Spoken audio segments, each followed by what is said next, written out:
Okay, good afternoon, everybody. Okay, so today, President Biden will celebrate the 33rd anniversary of the Americans with Disability Act and the 50th anniversary of the Rehabilitation Act. President Biden fought for the passage of both bills when he was senator because he believed then, just as he believes now, that the federal government owes dignity and respect to every American, especially those with disabilities. Soon on the South Lawn, the president will be joined by Americans with disabilities and their families, members of Congress, and advocates, and he'll be introduced by Selma Blair, a woman who is challenging stereotypes about what people with disabilities can do. Today, as we celebrate these landmark laws, the Biden-Harris administration remains committed to moving America closer to the promise of equal opportunity for everyone. And later this afternoon, the president will convene his cabinet to get an update on the progress we're making on pressing priorities for the country, including implementing the historic legislation he has signed into law, balancing the promise and peril of artificial intelligence, and taking action on gun violence. With that, hey, Josh. How are you, Karine? Good to see you. Good to see you. Happy Monday. Happy Monday, indeed. All right. Two major subject areas post non-shutdown. Okay. Speaker McCarthy has said he has not spoken with President Biden on Ukraine, and that his objection to the funding is that the White House has not shown, quote, how we're going to win and what is our mission, end quote. What does winning look like in Ukraine? Does the president plan to speak with Speaker McCarthy? Look, I don't have any conversations to read out or plan conversation with the speaker. Look, the speaker was on TV yesterday, on television yesterday, showing and speaking to the commitment that he has made to the Ukrainian people. And he said yesterday, I support being able to make sure Ukraine has the weapons that they need. And in fact, he said that multiple times yesterday. So he has made publicly his support to Ukraine. There's a bipartisan support, as we have seen from day one, for continued funding, in Ukraine. And look, let's not forget what the purpose of this is for. This is for to see the continuation of the brave people in Ukraine to fight for their freedom, right? To fight for their democracy. And so that's what we want to continue to do. That is what the president wants to continue to see, and not just us. There are Republicans and Democrats in Congress. In a bipartisan way, who wants to see funding in Ukraine continue. And then secondly, in light of the CR, has President Biden or anyone in the administration been in touch with our allies about Ukraine? Are they having to address concerns? So look, we have been in touch with some of our allies and partners, certainly about Ukraine, and that is something that we have done for some time now, over the past 17, 18 months. And so that's going to continue.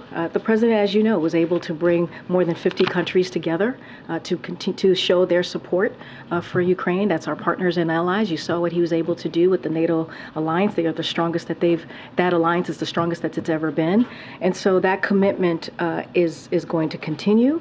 That commitment, our message to the world, is going to be, the president continuing to restore our leadership, as we have seen, and continuing to strengthen that alliance. Look, we are going to, we're going to continue help to Ukraine as long as it takes.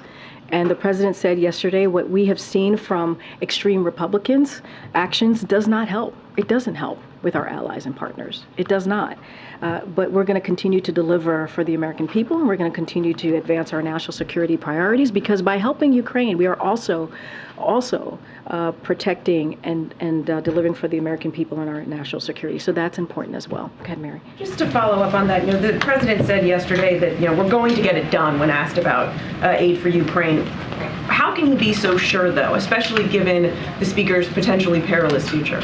Because the speaker has said himself yesterday that he wants to continue to support Ukraine, to make sure that they have the weapons that they need. He has said it multiple times, even yesterday.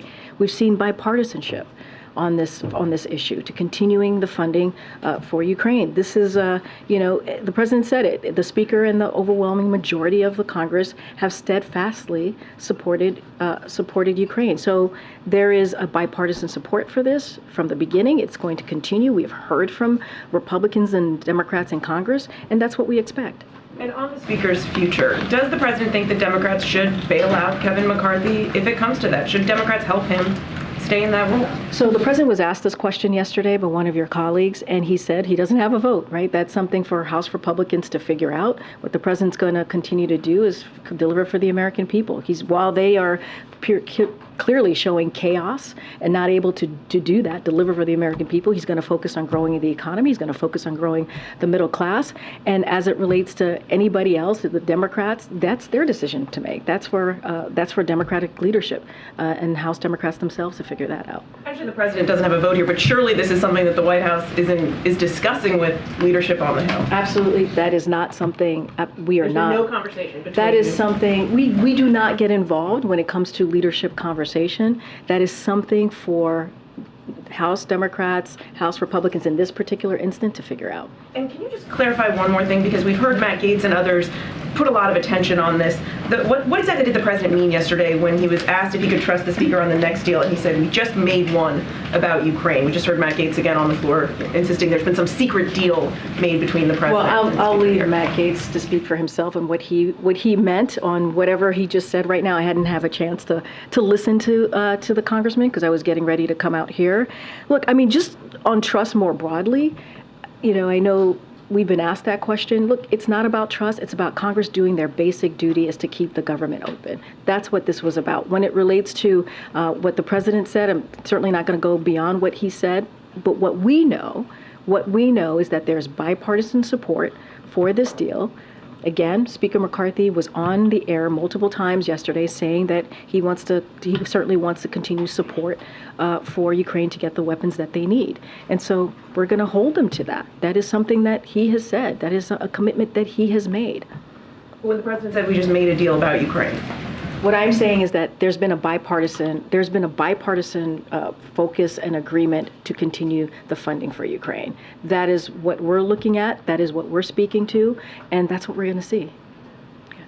Thanks, Greg. Just to follow up on that, how critical is it for the White House that Speaker McCarthy remain in power for the time being? It is not up to us to decide. It really isn't. That is up to House Democrats and House Republicans, more specifically House Republicans, to decide on that action or on that way forward. But surely, I mean, it's not in the White House's interest to undergo an extended fight and chaos over the speakership. What are the president's thoughts on that? The president says he doesn't have a vote in this matter. That's what the president said yesterday. He does not have a vote on this matter. It is something for House Republicans to decide. And look, you're right, there is chaos in House Republicans. I mean, what we saw this weekend should not have happened. It should not have happened. I mean, thank goodness that the government is open and that critical programs are now moving forward. But they should have never marched us to the brink that they did. And it is their basic duty to keep the government open. And so we're just not going to get involved. That is for House Republicans to decide. Question on Ukraine funding. Are you able to outline for us how much the U.S. has left in funding for Ukraine, both military and humanitarian, until a new funding bill is approved? So any specific questions on the funding that is left, I would have to refer you to the Department of Defense. They'll be more able to share what is the presidential drawdown authorities, what's left there. But look, it is enough for us to meet Ukraine's urgent battlefield needs for a bit longer.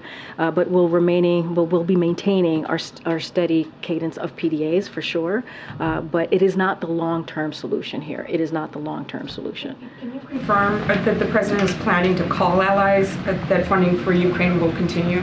I don't have any calls to preview for you at this time with allies or partners. Thank you, Karine. Congress was not able to pass the 12 bills to fund the government in the last 4 months since the president reached the broad spending deal with them on June 2nd. What gives the White House confidence that they'll be able to do that in the next 45 days? Because this is their basic duty is to keep the government open. We shouldn't have to wait 45 days. House Republicans should not have to wait 45 days to do their jobs. And one of the things that Speaker McCarthy learned is, that you have to do your job, right? Which is why I think he moved forward. And so, look, this is something that Congress is their duty to do, is to keep the government open, to make sure that federal government employees get paid, to make sure these critical, important programs are continue to be paid in, so that families across the country, American families across the country, are getting those critical programs. And so this is their basic duty. This is their basic duty. And government funding now goes through November 17th, which is right around the time that the president is expected to be in San Francisco for APEC. What discussions are happening about what impact that could have on the president's meeting with leaders of China and other countries? I just don't have any, I'm not going to get into hypotheticals from here. Again, they don't have to wait 45 days to get this done. They really don't. There's no excuse for another crisis. That is what the president said yesterday. And they have to stop the games. They have to stop playing these games. That's, again, what the president said. They have to get to work and stop playing games and do their duty. Or else we're going to be in the same place that we were this weekend a month from now. And so, and you know, what they're doing instead is pursuing these 30% cuts. We're talking about education. We're talking about Meals on Wheels. We're talking about really critical programs that Americans need just to move through their day-to-day lives. And so we can't be focusing on that. They need to keep the government open, continuing to do that, their basic duty. Yeah, thanks. One point that Speaker McCarthy made repeatedly on Face the Nation yesterday was that he wants any additional funds for Ukraine tied to congressional action on border security. Is that something that the White House would consider supporting for a vote on Ukraine funding? So look, I think the American people are fed up. They're fed up of the political games, the political stunts that House Republicans are doing on our national security and also our government. You have a president who has delivered record funding to make sure that we have additional Border Patrol federal employees at the border. This is something that he has done and has delivered on. And instead, these extreme House Republicans, what did they do? They just passed 2 weeks ago a proposed cutting DHS funding by 8%. They're the ones who are saying that they want to defund DHS. That's what they're saying. Meanwhile, you know, we're trying to do everything that we can to make sure that we deal with what's going on at the border. As it relates to Ukraine funding, there's bipartisan support. We've heard that from Republicans and Democrats. And we appreciate the bipartisan support that we have seen for Ukraine, and we are confident that we're going to continue to see that. And so, look, this is about freedom and democracy against Russia's invasion, aggression against the Ukrainian people, and this is also about protecting our national security as well. Does President Biden plan to go to Senator Feinstein's funeral service on Thursday in California? I don't have any schedule updates for the president this week to share. Karine? Get Danny. I'll come to the back, Anthony. Thanks, Karine. The Kremlin said this morning that Western fatigue over Ukraine is going to grow in the United States and other countries after what happened here in Washington this weekend. I mean, you know, how do you respond to that, and what can the United States do to prevent that? So here's our message to Putin. The president has built a coalition of more than 50 countries, right? He provide aid to support Ukraine. That is what the president has done. And we have rallied more than 140 countries to condemn Russia's invasion into Ukraine. That's what the president has been able to do. There is very strong international coalition behind Ukraine.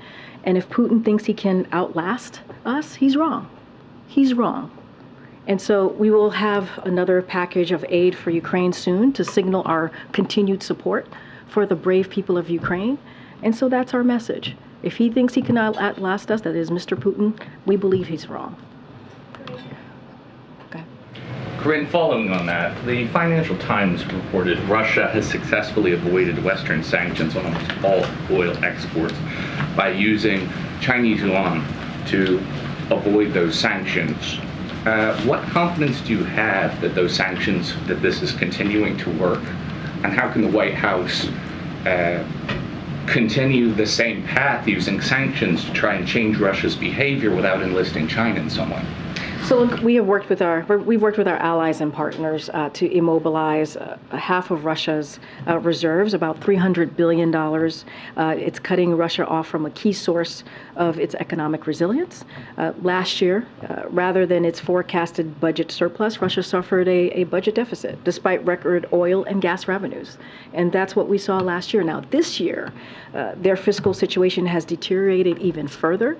In just 6 months, the price cap on Russian oil has contributed to a significant decline in government oil revenue at a key junction in the war, down nearly 50% from a year prior. And as of June, the budget deficit for the first half of the year has reached 90% of the projected full year deficit. So we will continue to impose further pressure on Russia going forward, and that's going to be our focus. Following, it came out in the Wall Street Journal that Wang Yi is going to be visiting Washington, D.C. in the near term. Do you have anything for us on a potential Xi visit? I don't have anything further beyond what the president shared not too long ago about meeting with President Xi. Go ahead, April. Now, Karine, digging in the weeds a little bit about talks about these appropriations, what is the construct of these meetings that the White House is having with Republicans or Democrats and Republicans are working on these appropriations? So I have said for many weeks now that as House Republicans were leading us to the brink of a potential shutdown, that members here of the White House, we had our Office of Legislative Affairs, we had the OMB Director, Shalonda Young, I think she's spoken to this very recently, had regular conversations and have been in regular conversations with members in Congress. Don't have anything specific to share. I'm not going to go into private conversations, but we've also been very clear, like while we have had dialogue with members of Congress, this is something when it comes to keeping the government open, when it comes to, moving forward with this deal that the president made with Congress. A deal is a deal, as you've heard us say many times. It is up to them. It is for them. This is their basic job, is to keep the government open. So do you believe that there's a ramp up, or is it still the same in efforts to prevent kicking the can down the road again with another CR? But they shouldn't have to. They shouldn't have to wait 45 days, right, to deal with this. House Republicans could get this done. We should not have to wait 45 days. There's no excuse for another crisis here. This is what the president said yesterday. They got to do their jobs. We should not be looking towards 45 days from now and trying to figure out where we're going to be. This is something that they can take care of now. And lastly, you say chaos. Does this chaos that includes this motion to vacate, does that put a chink in all of the works to try to move towards getting a new budget solution? I mean, the chaos is clear. I mean, you all have reported it, what we're seeing with House Republicans. It's pure chaos. There's extreme group of people in the Republican conference that is putting forth these extreme pieces of legislation that would hurt American families. I just talked about the 30% that they want to cut in Meals on Wheels, education, you name it. Programs that are critical to Americans across the country. That's the chaos. That's what they're trying to head us down the road. And they almost shut down the government. And so it is, let's not forget, and I believe the director said this yesterday, like 200 Democrats, more than 200 Democrats voted to keep the government open. So we know where House Democrats are, right? We know that they want to do their jobs. It's the chaos that we're seeing from House Republicans that led us to this crisis, and we don't need this. So the motion to vacate has nothing. The motion to vacate has nothing to do with us. That is absolutely nothing to do with us. That is something for House Republicans to figure out, and we're going to let the leadership figure that piece out. Go ahead. Thank you. The White House has been clear, of course, that you don't want to negotiate further on further cuts after the deal in May. But first, does the president believe that the deficit is something that should be reduced, and would he be open to some kind of bipartisan commission looking at deficit reduction as part of the spending deal? What I can tell you for sure is that the president, everything that he has put forward, when you look at the policies, even the legislation that have become law, deals with lowering the deficit. Even that budget agreement that we saw back in June, that was agreed upon, bipartisan, that was voted by 2/3 of the House Republicans, that lowered the deficit by $1 trillion in over 10 years. So clearly this is a president that wants to focus on lowering the deficit. This is something that you hear him talk about almost every time he talks about the economy and where we are, growing the economy, growing the middle class.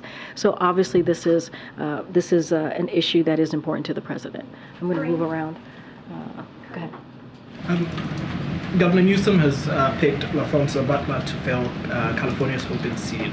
What does the president think about that appointment, and has he called, or does he plan to call? Has the vice president also called? So I don't have any calls or conversations to read out. I can say that we respect the governor's certainly appointment, his decision. LaFranca Butler has spent her career fighting for the rights of women and working people, just by looking at certainly by her career. And she's herself succeeding a trailblazer by breaking more barriers. And so again, we respect the governor's appointment. I don't have anything to read out as far as calls. And I probably should reach out to the vice president's office to see if she's made a call. Okay. Thanks, Karine.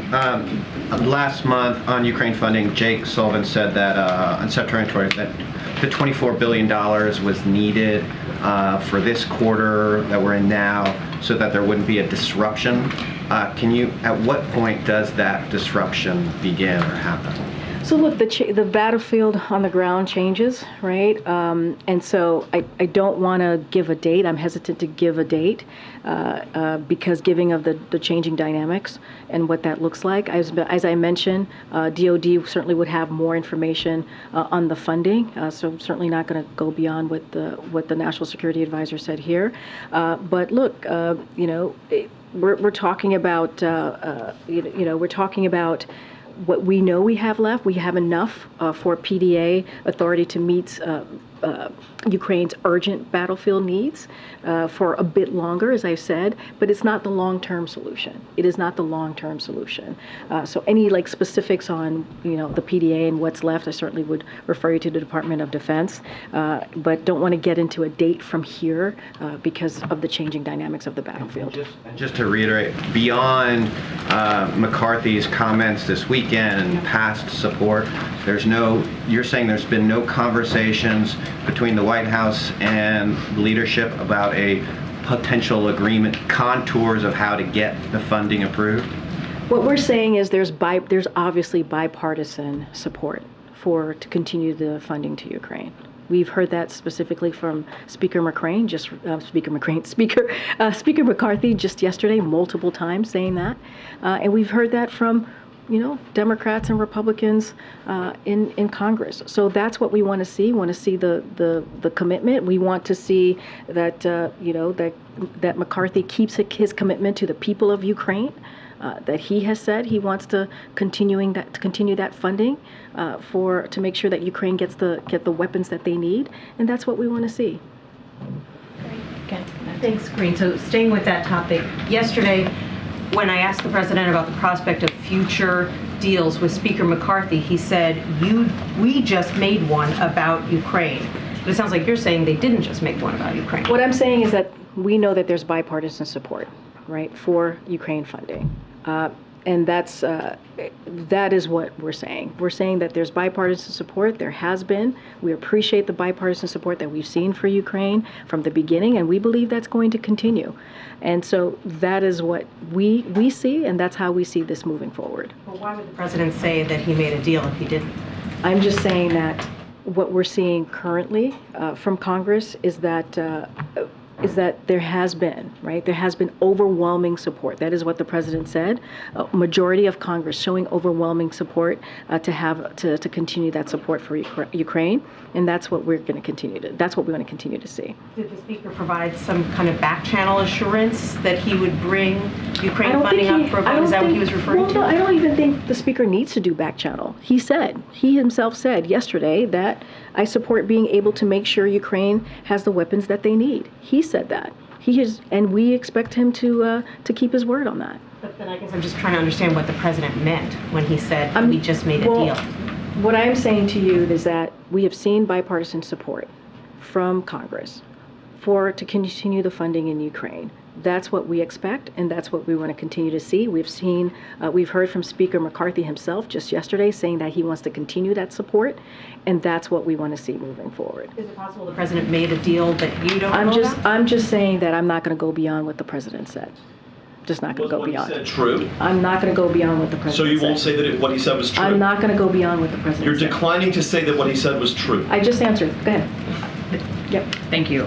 Governor Newsom vetoed legislation in California this weekend that would have allowed workers to collect unemployment pay while on strike. Does President Biden support unemployment pay for striking workers? What I can say is that the president certainly supports collective bargaining. He supports that workers should be able to ask for fair pay and fair benefits. That is something that he supports. He supports certainly the right to strike. I'm not going to get into the particulars of what Governor Newsom signed. But what I can say is the president is always supporting union workers and certainly working people. And the UAW strike is now in its third week. Is there any concern that the president's appearance on the picket line may have frustrated auto companies and prolonged discussions? What I can say is that the president did something that was historic, right? He went to an active picket line to show his solidarity for union workers, for the men and women of UAW, and he was proud to do that. That doesn't change what the president has said many times, again, supporting collective bargaining, allowing the negotiations to continue with all parties, and making sure that they have the ability and the right to ask for fair pay and fair wage. And so that's what we believe. We think that it's good that they're continuing to have these negotiations and continue to have the conversations. And let's not forget, you have the West Coast port, right? You have the Teamsters, right, and UPS. Collective bargaining works. So we're going to let this process move forward. Go ahead, Anita. Thank you so much. I have a Ukraine question and then a question about the refugee cap. Just starting with Ukraine, Slovakia's elected a new leader who says they will not send one more bullet to Ukraine. They say that they have bigger problems in Ukraine. How does the White House see this splintering of NATO unity, and what is the administration going to do to bring NATO back together? So look, and I kind of answered this question in a different variation of the question, but the president has been able to bring together our allies and partners in a historic way to support Ukraine and the brave people of Ukraine as they're fighting, certainly towards to protect their democracy. That is something that the president's going to do. NATO alliance, it's the strongest that it's ever been because of what this president's leadership has been. We're going to continue to certainly have those conversations with our partners and allies. But look, and I said this earlier, it does not help.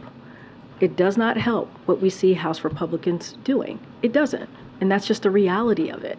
But we're going to continue to bring our partners and allies together as we support the people of Ukraine as they're fighting Russia's unjust aggression.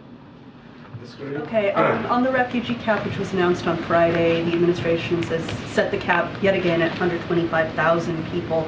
But the State Department says that only 51,231 refugees were admitted up to this point. So, number one, is this number including Afghans who were given humanitarian paroles?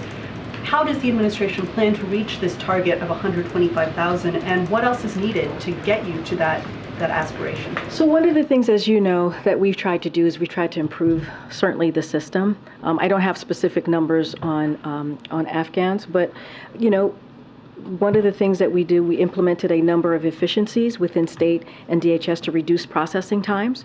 State has also approved 51 new local offices. So we have taken steps, and that's just a couple of things, to make sure that we're improving the system. And so we're going to certainly continue to do that. And so, look, we said when we first set this target that it was going to be ambitious. We knew that. We knew that 125,000 is an ambitious number. And within the progress we've made, we feel that we are better positioned to meet those goals this upcoming fiscal year, and so that's what we're going to try to do. We'll continue to go around. Go ahead, Brian.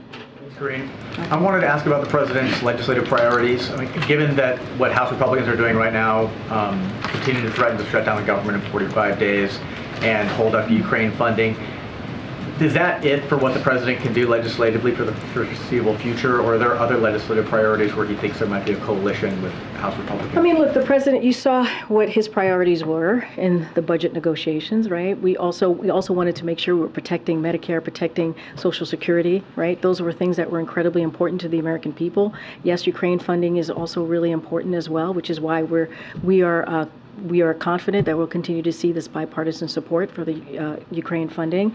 And so, look, you're going to see the president meet with his cabinet in a couple of hours. We're going to talk about the importance of implementing the historic pieces of legislation that he's been able to pass. And when you think about the Inflation Reduction Act, when you think about how that's going to lower healthcare costs and what that's doing, right? The capping 35% for seniors when it comes to insulin. That's really important. When you think about beating Big Pharma, and the first 10 tranches, the first 10 tranche of pharmaceutical drugs. That's where the cost is going to go down. All these things are incredibly important. We have to continue to implement these important pieces of legislation that's currently now law, and that's going to be the president's focus. And also protecting Americans, right? Protecting Americans, making sure we're keeping Social Security, Medicare, Medicaid. And so that's going to be the focus. You've heard us talk about the unity agenda and how important that is. Those are ways, if you want to see what the president believes he can move forward, how he can move forward in a bipartisan way with Congress, look at the unity agenda. And so that's going to continue. He's going to continue to try to move with that as well. Go ahead. Thank you. 2 questions on the border, if I can. New York Governor Kathy Hochul says the border is too open right now. Does the president think that the border is too open? So here's what I will say. The president, on his own, without the help of Republicans in Congress, let's not forget, he put forward a comprehensive piece of legislation to deal with immigration reform. Remember, this immigration system has been broken for decades, and it's been 3 years. That's been almost 3 years since he put forth that piece of legislation. And there are 3 things that he has moved forward in when it comes to his plan and looking at the border. There's enforcement, and so we've deployed additional troops and federal agents to the border and removed or returned more than 250,000 individuals since May 12th alone. That's what we've been able to do without the help of Republicans. And deterrence, we've had the largest expansion, certainly, of a pathway is in decades. And we've made clear that attempting to cross the border unlawfully will result in prompt removal, a 5-year ban on reentry, and potential criminal prosecution. And let's not forget the diplomacy that we have done with the region, including Mexico, to deal with this issue, because this is a regional issue that we're seeing as it relates to unlawful migration.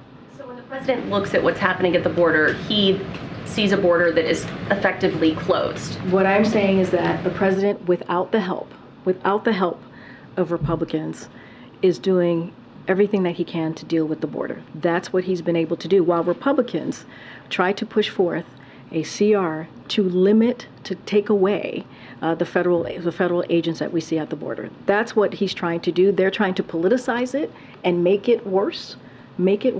That's what Republicans are trying to do, and turn it into a political stunt.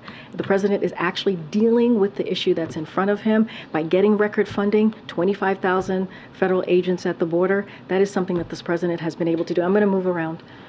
Okay, Karen. A couple on COVID. Does the administration have any regrets about the rollout of this new COVID vaccine, given the reports of insurance snags and some supply issues with getting this vaccine out? So look, this is something that we're certainly aware of and want to make sure that the system works for everybody. And that is something that you can just look at what we've done the last 3 years on this issue, right? Making sure that we make sure that every American across the country who wants a vaccine will get it. So certainly we are aware of what consumers have experienced, these unexpected issues of point of service. And so HHS is going to work with insurance, they're going to work at the issues that we're currently seeing to resolve this quickly. And so this is certainly a top priority for this administration as it relates to a comprehensive vaccination program. This has been a priority since day one of this administration. And are you worried that if people are frustrated not being able to get their shots now, they might give up, and that could lead to a worsening situation in the fall and winter. And then just to follow up on the president's involvement in So messaging. look, I'm not going to get too much into like the hypotheticals here. We're going to quickly, HHS is dealing with this issue. Certainly we're aware of it, and we're going to quickly address it. They're going to quickly address it. And so, we want to make sure that folks who want to get a vaccine get it. And so HHS is on it. Talked about why the president didn't do his shot on camera like we saw him do in previous rounds, and you talked about the messaging campaign the administration would do with this new shot. Why hasn't he done anything to promote this and encourage people to get their shots, and will we see him do that in the near future? So I don't have anything to lay out on what else the president's going to do as it relates to the new boosters for COVID. What I can say is there are secretaries or an administrative official across the federal government here for the White House that are indeed very much involved in making sure that they get the word out there. Right? We saw just the other day, we saw the second gentleman get involved and show how his process of getting his shot, and we'll see that from others across the administration. Look, we are in a different time, in a different place with COVID. Clearly, we're all sitting here. Most of us are assuming many of us have gotten our COVID shots. And so that is important to also note that we are in a different place, and we are in a different place because of what this president has been able to do, because he took a comprehensive approach, because he wanted to make sure that Americans across the country were able to have to get this COVID vaccine, and not just that, other treatments to deal with COVID. So you've seen his commitment to this, and we see how it looks like now that we're coming out of this pandemic. Just don't have anything to share on his further involvement with the president on this. Karine, the thing is asked on disability. Thank you, Karine. Would President Biden ever try to get out of a meeting by pulling a fire alarm? Are you talking about something specifically? A Democratic member of Congress pulled a fire alarm around a series of boats. No fire. Is that appropriate? What I can tell you is I've not spoken to the president about this. And so just not going to comment. I would leave it up to, I know there's a House process moving forward right now. I'll leave it to the House. Okay. Since President Biden is so pro-union, is he okay with 75,000 healthcare workers possibly walking off the job this week? What I can tell you is that, and I've said this many times already this morning, the president believes all workers, including healthcare workers and those that make their work possible, they deserve a fair pay. And they deserve a fair benefit. That's what the president believes. He believes that collective bargaining works. That is, we've seen that play out in the past even couple of months. We think about the Teamsters. You think about the Teamsters and the UPS. You think about the West Coast ports, right? We see that play out.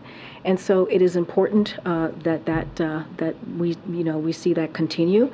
And I'll have to say, like the Treasury Department laid out recently a major report that unions and collective bargaining are good for the overall economy and help raise wages for everybody, whether they are a union member or not. And I think that matters. Would you consider joining them on the picket line if they strike? Look, I don't have anything else to share on the president's schedule. What I can say is that when we see this type of collective bargaining, when we see this type of, the report that I just laid out, when unions and unions do collective bargaining, it actually helps our economy overall, and it raises wages. And I think that's important for all, not just union members, also non-union members. And a couple days ago, looters were terrorizing businesses in Philadelphia. What is the White House doing about that? So obviously, any coordinated theft and vandalism that occurred in Philadelphia is destructive and simply unacceptable. That's what we say. We've always said that. Any type of vandalism, any type of violence, we certainly denounce that from here. The acts of these individuals harmed local businesses, as we saw in the communities that depend on them.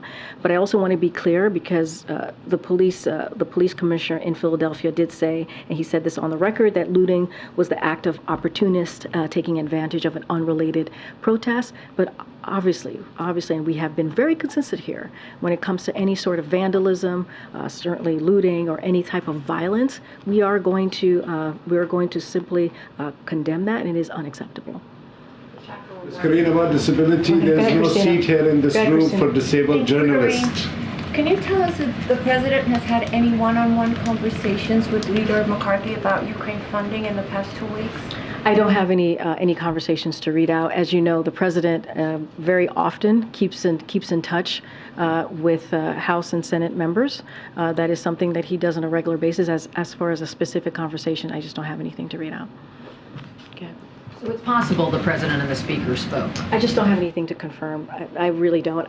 As I said, the president regularly has conversations with members of Congress. I don't have any specific conversation to read out. Can we make a request that between now and the next briefing, perhaps we could ask the president what deal he was referring to in his comments yesterday so we can have a better idea? Because I think this will continue to have oxygen around it until we have clarity about, is this a new deal? Is he referring to the budget top line? I appreciate the question.